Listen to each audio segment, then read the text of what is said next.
The BIPOC Coach Collective proudly presents Elevate and Celebrate. This is a podcast to showcase our members, dive deeper into their journeys, and express who they are into the world. Our mission is to curate a brave and authentic space for coaches to connect and to elevate our voices globally in the coaching profession. Learn more about us at bipoccc.org. Your story matters, your voice matters. Let's start the show. Welcome to Elevate and Celebrate. This is Alex Dumas, Vice President of BIPOC Coach Collective, and we're going to dive into episode number 30. And our featured guest this month is Sybil Stewart. She is someone who has a musical background as a harp fusion storyteller, a brand architect, someone who helps organize TEDx events, and she is an author. She's releasing her first book, Reset Foundation, and also is a world-class speaker. And you're going to get to hear this conversation about her journey, how faith and her belief in God has allowed her to partner with him and help her expand her growth and expand her influence as she works with women of faith to do the same thing and build their entrepreneurship businesses. Now, for you watching, obviously this is our summer break. So July and August, we take off. There is no formal programming in terms of facilitation calls for our champion members, and there are no open houses for the general public. But we love continuing this podcast and doing some other things in between. But as far as like the full-on heavy duty shows and things like that we produce, that's not happening for July and August, but we so appreciate you. We thank you for being here with us, and we hope that this episode serves as a way for you to enjoy a bit of your summer. Maybe it's a time for rejuvenation, maybe it's time for recalibration, and I think this episode with Sybil is going to be a catalyst for that. So, Right. with all Here we that are, said and done, Elevate and Celebrate. This is episode number 30. Steph Curry numbers. We were just talking about that offline. I want to welcome our guest for this month, Sybil Stewart. Welcome to the podcast. Thank you for having me this morning. Appreciate you. So we're going to dive into a couple of different things, but I want to set this up right. All right, we got somebody here who's a harp fusion storyteller. We got a brand architect. We got a TEDx organizer, an author, a speaker, someone who is an entrepreneur. So Sybil, how'd you become all that? Like, tell us the story. How did I come up with all of that? Oh my goodness. Yeah, number one, God whispered it to me. So I want to say if God whispers something, he's not asking you to be ready. He just wants you to be available. And so I was available in that season. So I left corporate and I said, what do I do with almost 15 years of this corporate knowledge? And what was it I was actually doing? I was building and protecting brands. And I said, okay, I can do that. And my journey out of corporate was really rough, and music is what saved my life. And I said, well, how can I incorporate that into my story?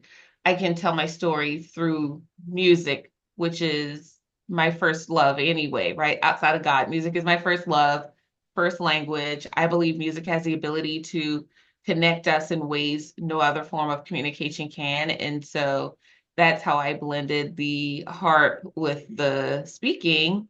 And so I became a paid speaker, and I help women who are in service industries build their own version of influence, because we all need influence if our businesses are going to survive. And I know a lot of us want to say, oh, I want to be the next, Michelle or Oprah. Well, what if you can be the Michelle and Oprah for your industry?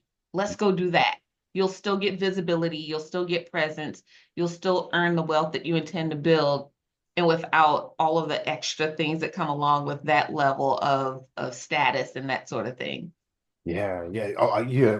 All right, we got to dive into this, like the influence part of this, because this is something that I come across often with our community or group where people are like, I need to put myself out there. I need to make my voice heard, but there's also some reservations, some hesitations, like, well, what if I don't get accepted here? Or what if I push off this crowd? Maybe I'm too divisive, whatever it is. So how did you really step into your own voice and really look at, all right, this is the way I want to move the world. This is how I want to actually inspire and influence people. Yeah, so it's about making choices and decisions. And I was telling somebody else, because I used to be a school teacher, I said, I think the worst thing we do is make kids ask for permission for everything. Like, yeah, they need to learn how to ask for permission, but we've untrained people. And so now we're like, oh, do I have permission to speak? Do I have permission to talk? And really, yeah, you do. But what you also have to do is accept the consequence of speaking. And so that's really what I tell people is if you're going to say the thing, say it with your whole chest, with authority. Are you But are you willing to accept the consequences of how those words are going to land? Are you okay with that? And so one of the things that I tell people about influence, I said influence is not really about confidence. It's about owning being misunderstood. Are you prepared to be misunderstood by people, even if they need your help? That's your message. So I'm misunderstood all the time by people who need my help, and I'm like, it's okay because I'm still going to say it with the authority and power that comes behind the work that I'm building. So, are you willing to be misunderstood is really the question. And the people who need to hear you are going to hear you, and the people who are not going to need to hear from you aren't going to be listening anyway. Well, let's talk on this thread. What would people misunderstand about you or your message? Oh my goodness, I got into a pretty spirited, I call it spirit energetic conversation when I told this potential client, I said I only work with women of faith, and she was like, "Well, does that mean Muslim? Does that mean?" And she starts running off this list of religions, and I said, tell you what, do not send atheists my way. Okay. Everybody else, I'm willing to entertain a conversation. Unless you're over here worshiping trash cans or something like that, then we got a different conversation. But I think when people want to misunderstand you, they will. And then the other thing I said is I only work with women. Well, is that natural born women? Is that women? Um, Okay, you're doing too much. You're doing too much, right? Like you interpret what I said however you want to. If you think you're a good fit, I will gladly see if I can serve you. If not, I'm a great referral partner. Like that's the kind of energy I carry when people intentionally misunderstand me because I'm not in the business of proving or explaining why my posture is important. yeah. And there's a valid point, right? Your people are going to be the ones that magnetize to it, and the other ones will be repelled or reject. And there's more than enough. There's somebody for somebody out there. That's right. People say, oh my gosh, I need to reach more people. Let me be clear. Most entrepreneurs, if you are a high-end model, I have a high-end model, right? Like I do one-on-one touch points. If you're a high-end entrepreneur, if you were to quote unquote reach more people today, do you really have capacity to serve 1,000 people if they knock at your door tomorrow? You probably don't. So be really clear, like am I a quantity provider or a quality provider? Am I serving the masses or am I serving very specific people in a more bespoke or high-end way? And just make that decision. Like I'm not talking to everyone. I'm talking to these people over here. So I'm curious, right? You shared that you have this background in education, obviously this love for music, this musical accomplishments. So how do you become an entrepreneur from that, right? Because is this something that you're like, oh, I always want to be in business for myself, but you just didn't have the time, things weren't right, or you're like, oh, circumstances are what they are. I guess I got to do something now, right? What happened? Yeah, so really quickly in 2022, I thought it was stress, but my doctors was like, "Huh, just kidding, you're about to have a stroke." And so I know, right? You're about to have a stroke. I thought it was stress. It's a stroke. Got it. Um, that will change how you see life really fast when it really is a life or death situation. And for my people in corporate, for my people who are battling things, do not be I call medical gaslighting. Okay, do not let these medical practitioners gaslight you into thinking, oh, it's just anxiety, it's just a headache, it's just. When your body is sending signals. So my body was sending me signals that something was off, and my providers were ignoring me. And one day I had a migraine so bad that I literally could not see. Like could not see, but I was foolish enough to jump in the car and drive myself to the emergency room. Okay, that's a different conversation. But I got to the emergency room and they were like, "What's going on?" I was like, "I got a really bad headache, but for some reason, my left shoulder is just really hurting." That sent everybody into a tizzy. I'm wondering why they're so worried. I'm like, "But it's just a headache." Right. And in 30 seconds, I'm hooked up to every machine possible. And they are trying to figure out how to save my life. Like, it was that real. And after I got out the hospital and started my road to recovery, I was literally in prayer. I said, "God, they will kill me on this job.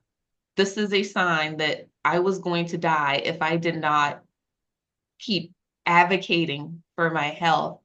And so I knew I had to leave corporate.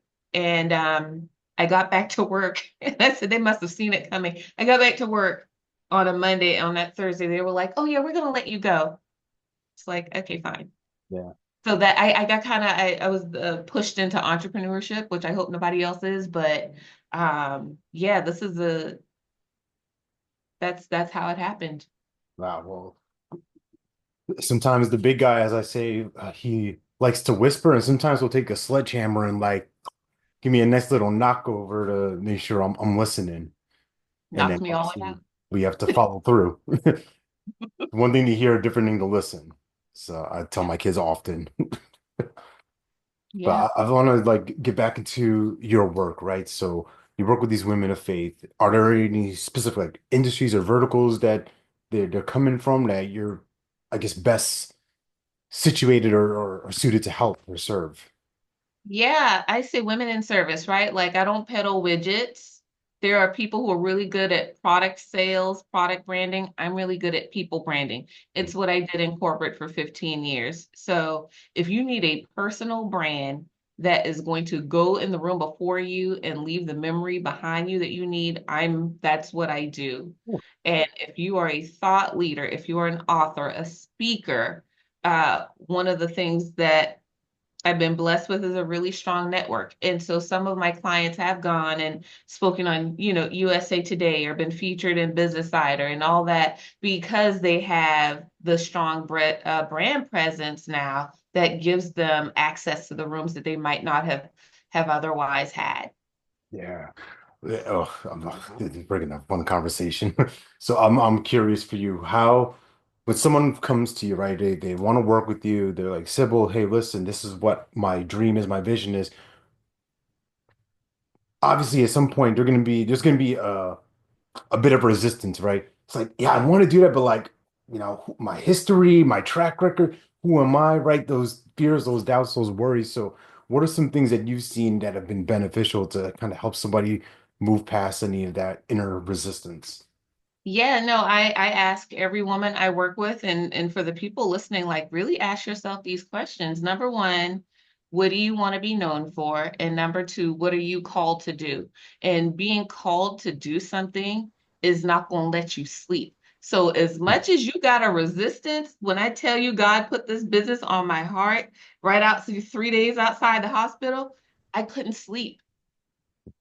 I literally was like, I need rest. Okay, let me start writing down the vision and really making it plain because I could not, when you have that yearning it's compelled to serve, all of those fears subside. So really it's not about whether or not it's your dreams, it's about a calling. What are you called to do on this side of the veil that no one else can do but you?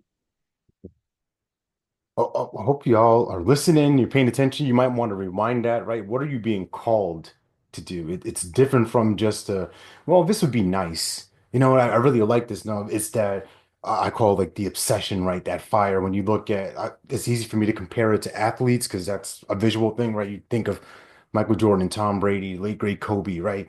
This insatiable desire Yeah, that no matter what, there's like, I'm gonna get the job done.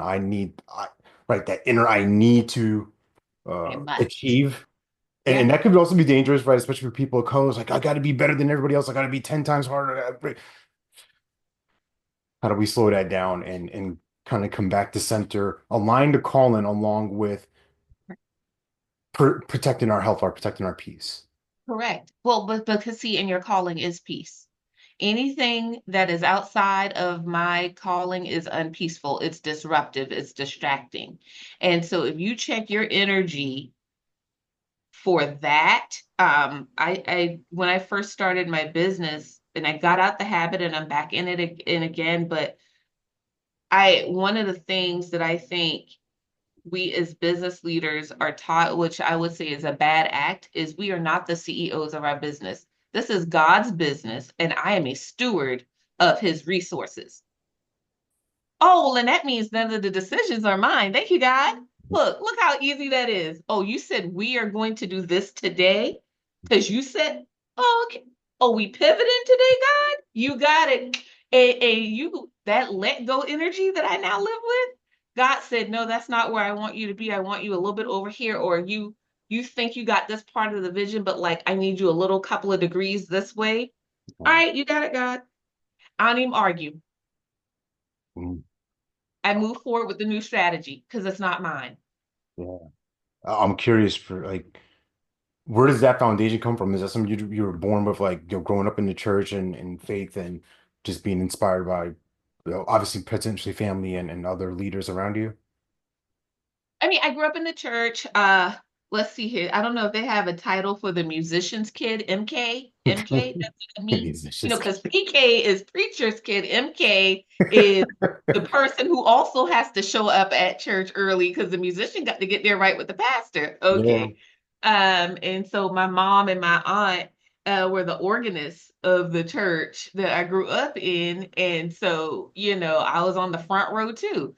And but that's not what it was. As much as we do the thing, when you have your own relationship with God, I would say that happened for me when I was about 24 years old, when I started understanding what my relationship with God could be like. And then like I said, 3 years ago when God reminded me that we are in this together. This is not a separatist, so that's what I would say is leaning into what does the Bible say literally, and that is a great business blueprint. Yeah. And love that. Those notifications that he loves to send. Inopportune at times, right? Inconvenience in the moment, but obviously, I got one his for vision, his you. plan's bigger than ours. I got one for you right now. God, is it okay if I share this? Like I'd be asking God like in real time. God's okay. Okay. So we're in Lent right now. I'm not going to tell you what I am fasting, Yeah. but it's so funny. I'm driving home and I had a thought about doing something while I'm in my fast. And literally, because like I said, I'm a musician. So how does God talk to me? Often through songs. Yeah. Which is interesting. That's how the devil also distracts me. That's how, oh, that's the devil's song because I'm not about that, knuckle buck life anymore. But, Mm. um, and I remember I'm driving home and I'm like, ooh, and I heard, yield not to temptation. Really?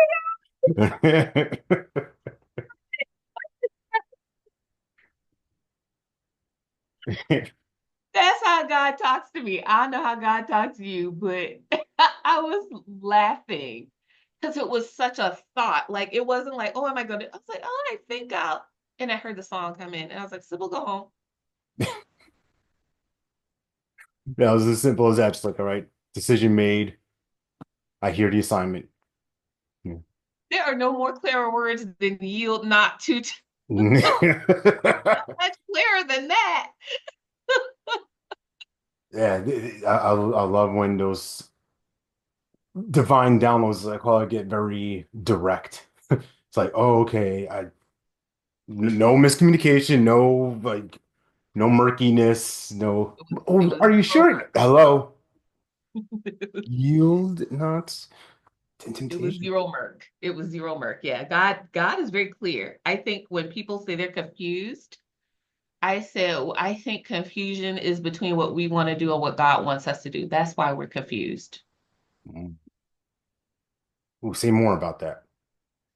Every time I made a decision in my business and I was like, oh, I don't, when you start saying, I don't know, ooh, I think I'm gonna try, and when you start saying things like, I think I'm going to try, and that's a sign you're trying to own the process and not let the things happen. You're still trying to be in control.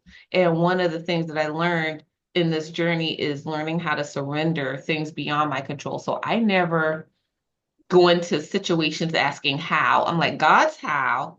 And so my questions had to get real specific. I'm like, all right, God, you're the how. Show me who I need to talk to next. Right. Reveal to me where I need to show up next.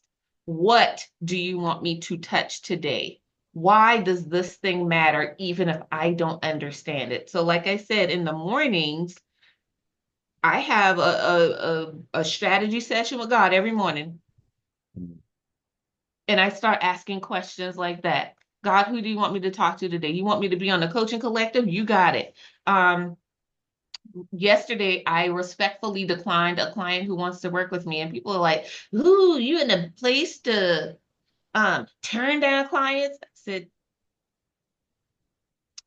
if it's not a strong yes, yes, I will turn down a client. And it was a strong no.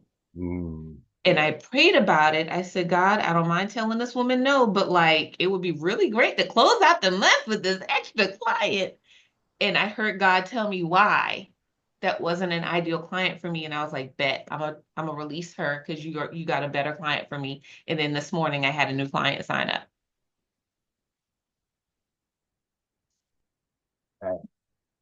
That's the gift of surrender. I love those two words you said. It's surrender and release because I'll share my world, right? There's that tendency to like grip and control and want to push, right? And that's energy I'm continuously working on letting go of, but it's not the easiest thing. It takes It's, practice. it is. Especially when you're a type A person. I love what we all say. Yeah, me too. I'm type A.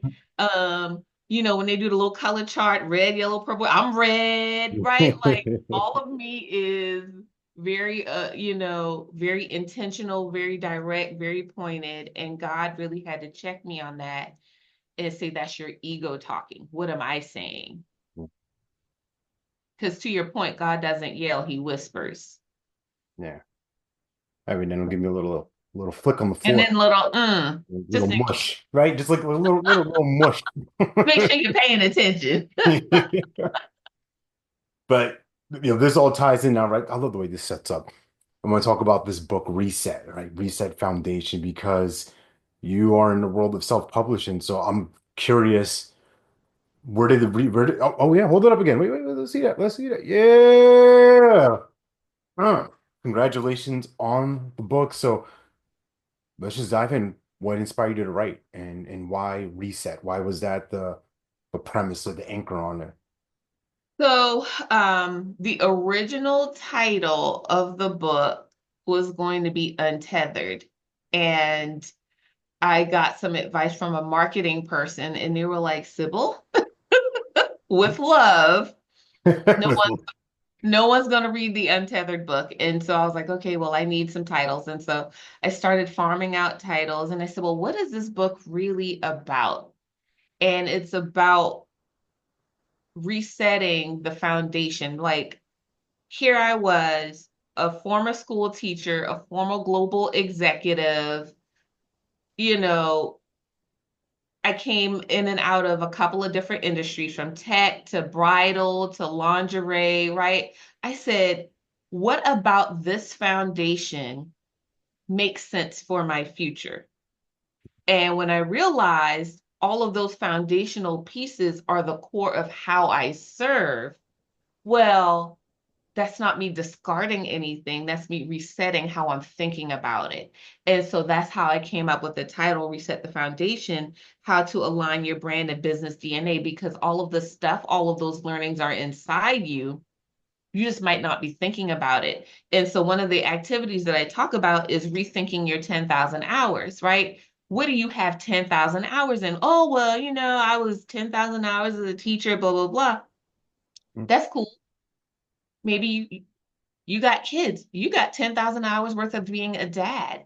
Is that who you're talking to? Um, You're a caregiver. Do you have 10,000 hours of being a caregiver? Maybe that's your lens. And so it's helping us identify those things that we often overlook as easy and to say those are the things you're called to do, but because it's easy for you, you don't recognize that that's your gift and your strength. Isn't it interesting how we want to make life harder? Clues, the breadcrumbs, they're there. And yeah, but you know what? This, right? I think of that meme, right, with the guy looking back at the girl and his girlfriend's next to him, and she's got the face like, eh, right? Like we're ignoring what's right here with us, walking with us to chase, pursue what Yeah. we think might be better.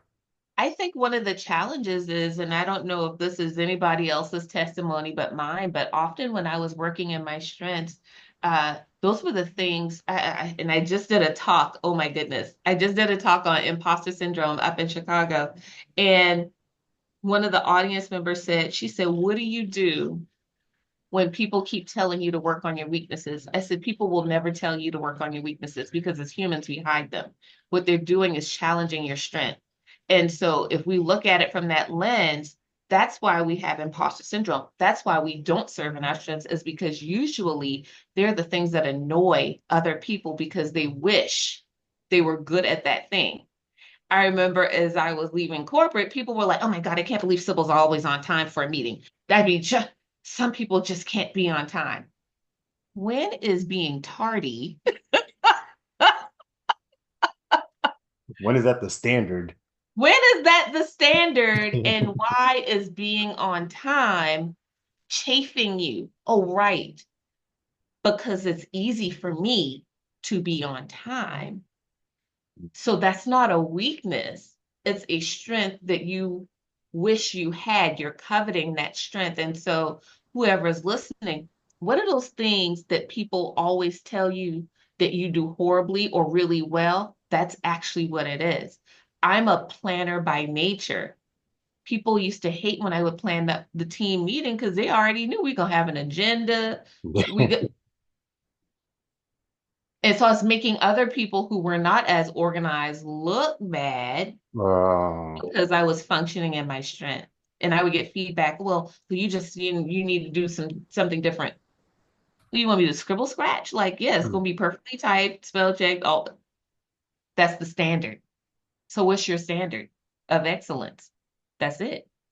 yeah, our gifts can make others uncomfortable, especially it's people of color, right? It's like, oh, he's kind of uppity, or she over this, she thinks she. I'm so full of myself. Talk about you so full of yourself. You're right. Yes, I am. Why aren't you full of yourself? I'm so full of myself. It actually pours over. It actually enhances it. It's an abundance. That's how I come from. Yeah. My light is shining so bright, either you're gonna be offended or you're gonna try and shine too. Checkmate. So I want to dive into this real quick because you said you spoke on Chicago, and obviously you're an author. You're self-publishing this. So there was something that we kind of conversed about. It's like, why do you think it's important for publishers or speakers in general just to create their own stages? Like, what's your mindset about that? Look, we have until we do something different in society, we have two classes of people, owners and consumers. You just got to decide which one you're gonna be.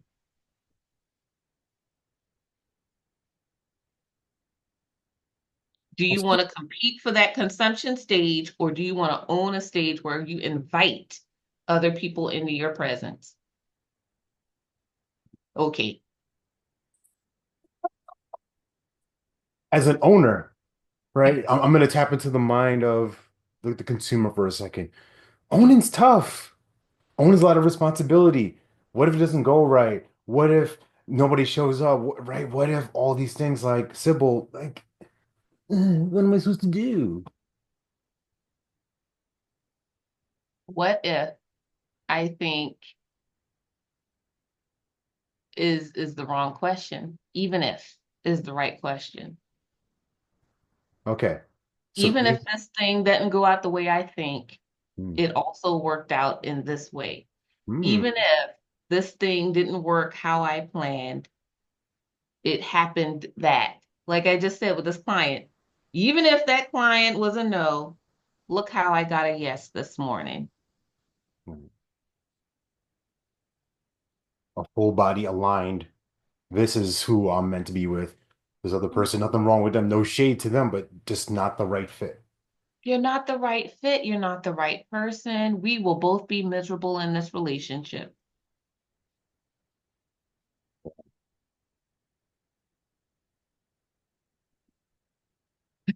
I know somebody out there watching right now, like thinking about I hate to call it like this, but I'm just gonna say it the way it's coming through me, like that nightmare client, that nightmare engagement, like, oh, I said yes to this.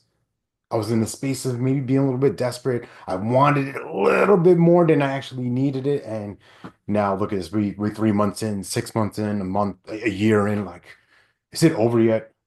Like, right, we get to like the kid mind of like, are we there yet? Like, can we just You just said something that's so important though. In talking about being an owner, is it as an entrepreneur, you are an owner. It's just a matter of how much you want to own, what part of the pie you want to own. But again, I go back to you don't really own it.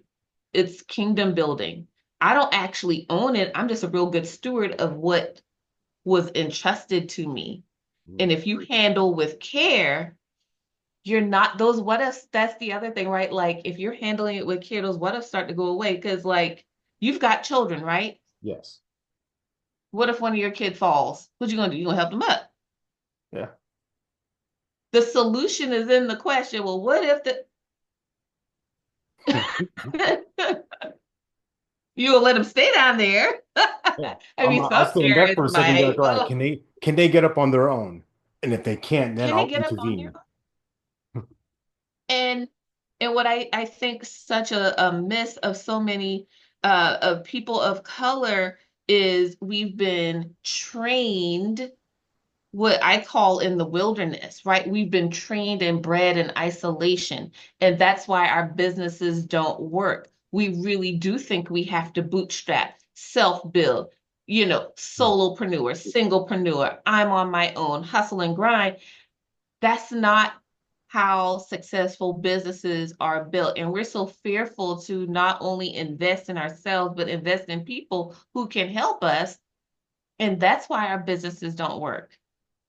We think we're the problem. Not that we're not part of the problem, but I would also say if I think about my journey in and out of corporate, I was always alone. And we know, Ben, I'm taking it back to the Bible, so y'all can live with that. But what happens what do they do when they don't want somebody there? They put them in exile because they know they'll die. Right. They know they'll die. So it is now more important now than ever to find your tribe, find your community, and find people who have that shared vision for your dream. And when you share it with them, they don't balk at it. They embrace it and they say, "Oh, good, this is in alignment with what my dream is, my vision is, my calling is as well." Yeah, church right there. Speaking of community, speaking of investing in ourselves, the way that you and I got connected was through NSA Carolinas and investing obviously in the membership there, but also investing in the time for what they call second Saturdays. So for anybody's not familiar, this is an opportunity for members of the various areas within this, within the Carolinas, like South Carolina, North Carolina, to gather, whether it's in person or virtually, and just talk shop, right? And network and engage with each other. So, giving a nice NSA plug right now, how has that membership, that affiliation benefited you? Yeah, I mean, obviously, I met you and some amazing other people, but here's what I'll say. I'm very particular, as we all should be, about the rooms that we are in. And when you realize you are continuously the biggest person in the room, it's time to find a new room. And so I'm very glad that I am not the biggest person in the NSA room. Otherwise, I probably would not be there. Because if you're used to being the person that pours into people all the time, you need to be refueled and replenished as well.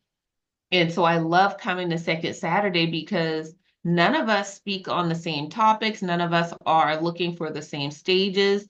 And so there's a zero competition strategy there, right? Like Yeah. I'm not talking about what you're talking about. You don't care about women's issues the way that I do. Um, and so we could come together as thought leaders rather than competitors. And it's a really good space. Yeah, for sure. And that's one of the things that I love about that group. I love about this BIPOC Coach Collective, where so many of us are just peers and we're sharing resources. We're opening doors that were necessarily accessible to to the mainstream, right? It's like, hey, I heard about this. I'm gonna share this speaking opportunity or this career opportunity, and that's been the same uh, experience I've had in NSA Carolinas, where I've been able to tap into different mentors and leaders in there, and they've been gracious and they'll be like, "Hey, I'll answer your question. Hey, I'll hop on a call with you. Boom, boom, boom, or read or review whatever this is," and then I'm actually getting better, right? And it's not a space of like, "Oh my goodness, I'm so embarrassed. Like, I can't believe I'm going to show this thing. They're going to laugh at me." Like, no, like everybody.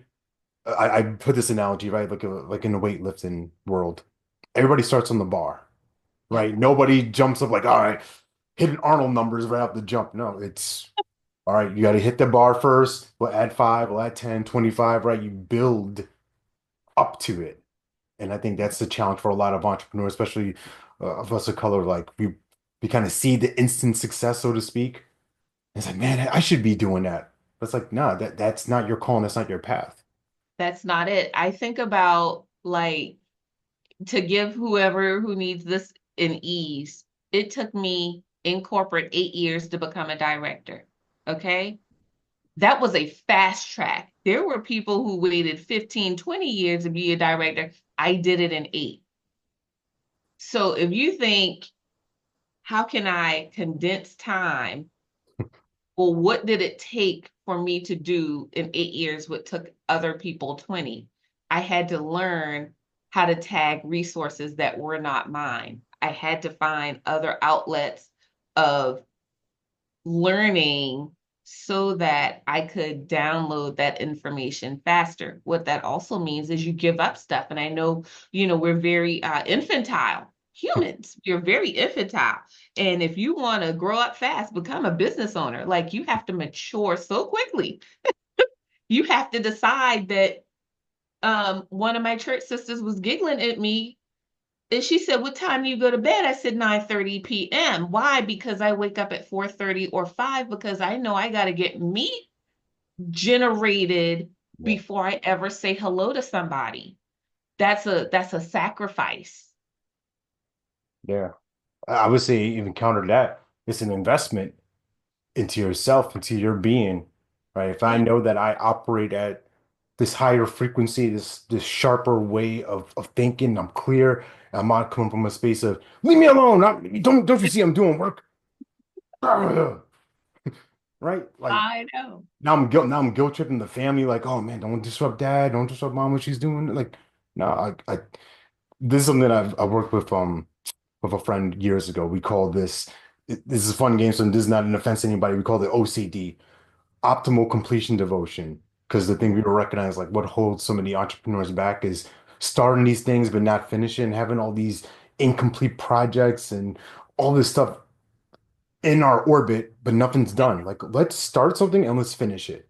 Right. Is it the I email? Is it a response? Is it a video? Is it a PDF? Start it, finish it, you're done, and move on. I have a sign. Actually, I have 2 signs in my office that look at me. Lately, you know how things just need to stare at you a little bit. Yeah. Um, the first one says quality over quantity, put everything to completion. And then the second sign is contrary to that, but still the same mindset. Is this idea worth starting? If so, complete it. Ooh, So, right, first I gotta ask, is this PDF even worth it? If not, yeah. take it off your plate. Give yourself permission to take that PDF, that course you think you want to start, that is this thing in alignment with something I should be completing in the first place? That is definitely a word that's worth a question exploring and diving into as we do our own self-inquiry and our own way to reset. See what I did there? Our our You did days. it. You're So as we get close to wrapping this up, I'm curious, what are you excited about for the rest of 2025? Like what's kind of on the horizon for you? What are you seeing?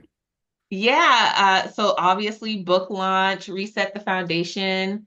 I'm so excited. I am looking for some test readers. And so if people are interested in being a test reader, like I'm really excited about that. You all know the Amazon game is what it is. We're going to play it the way we know how. And so test readers will be sent a sample, a digital copy of a couple of chapters for them to leave some reviews, and I'll have some gifts for them as well. But the official will be on the market date is set for August 1st. So I'm building my test reader list right now. Perfect. It's timely. So how do we connect with you? How do we get our hands on those samples? Sure, Stewart at thesagestewart.com. So that's Stewart at the SAGESTEWART.com.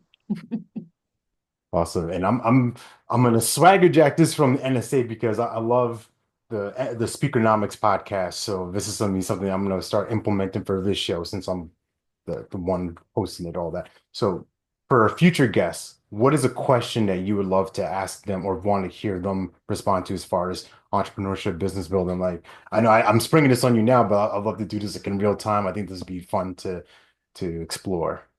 For future guests, what question would I want them to have? You know what? I'm always curious who coached you. And because I'm always looking to, I will never not probably have a coach in business or Hmm, multiple coaches. So my question is always who coached you and why did you pick that person? that's a great question. I think we can close it on right there. I mean, I think we have the best coach, the living infinite one, but obviously Amen. we need Yeah, he'll be our, sending this our to need people. somebody in the flesh too to kind of help out and support and guide.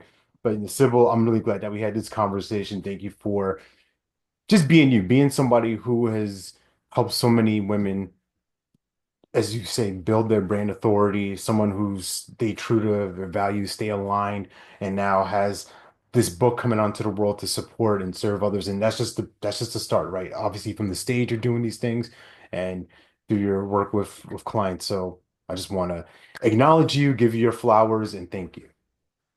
Thank you so, so very much. Um, this has been such a joy. Thank you, thank you, thank you. Now you're welcome.